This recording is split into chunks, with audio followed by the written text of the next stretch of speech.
Hello there, welcome back to Zero Production Value Movie Reviews. As always, I'm Hoernke. Today I'm going to be discussing the 2019 animated film from Netflix, I Lost My Body, directed by Jeremy Clapin. Clapin? I don't know, I think it's French, so it might be Clapin. It looks like Clapin. So. Any case, so like I said, this is before I get started, so I recorded this video originally in two parts, and I inadvertently deleted the first part, so I'm re-recording the first part, so you're going to get a pretty dramatic jump cut in the middle of this review. Hopefully it doesn't jar anybody too much. I apologize. That's just the way it's going to be, because I'm not working with very much production value here, so that's just how we roll. So like I was saying, this is a French animated movie that was from last year on Netflix, and it landed on my radar because it was nominated for Best Animated Feature at the Academy Awards. So starting out, like I said, this film is in French, so I know a lot of people can be put off by subtitles. I personally like watching just about anything I can get in the original language, but you see this a lot in animated films, that the dubbing is a lot better. They usually go and get legit voice talent for dubbing of animated films into English.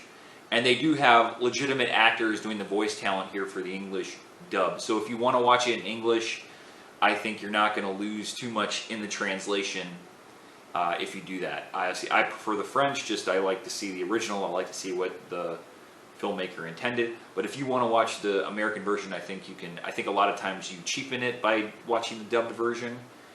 But in this case, with legit voice talent, I think you'll be plenty all right.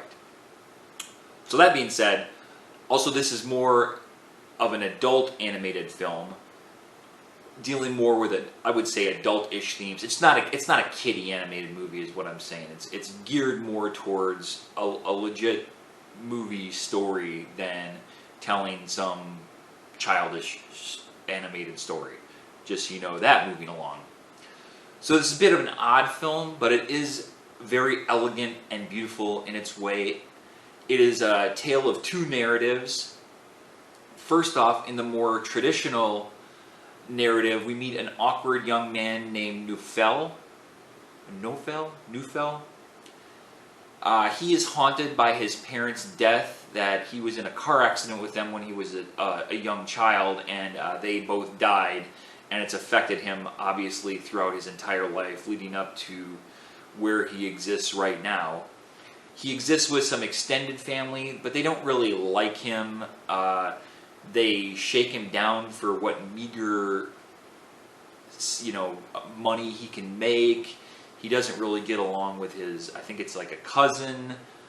He struggles with relationships. He struggles with employment. So one night, in a misguided attempt to be a pizza delivery boy, he winds up being very late and sort of dropping pizzas. So he shows up to this place, and the pizzas are all mangled and whatever, and he starts this discussion with this girl on this intercom as he wants to get let into her house to deliver her pizza.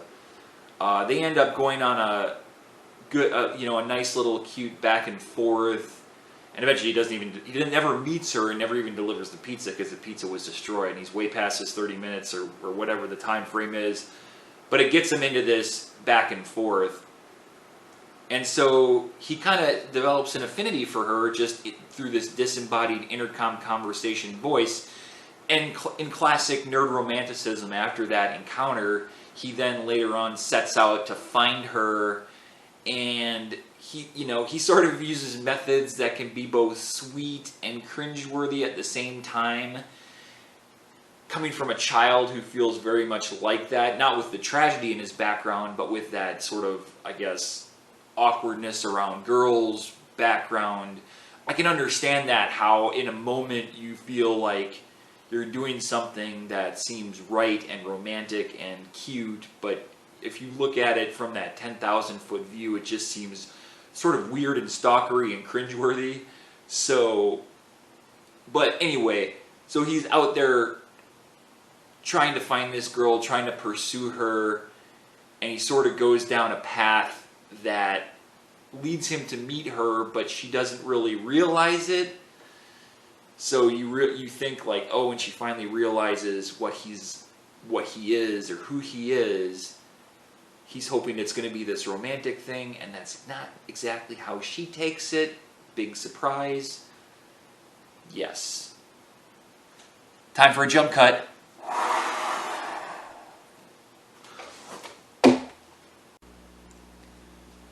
So in a sort of separate, surreal narrative, we are introduced to a severed hand. Yes, you heard that correctly. A severed hand.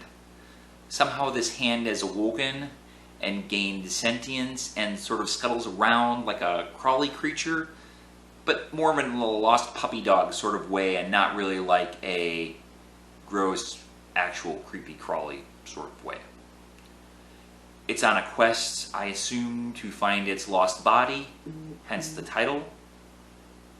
We don't really know what its thoughts or motivations are, as it being a severed, disembodied hand. It doesn't speak, or it doesn't really emote, it just kind of goes along. So apparently this hand and Naoufel's stories are somewhat connected. The hand seems to have a clear destination in mind, and as we go, we see that that destination also is a destination that's important to Naoufel in his storyline.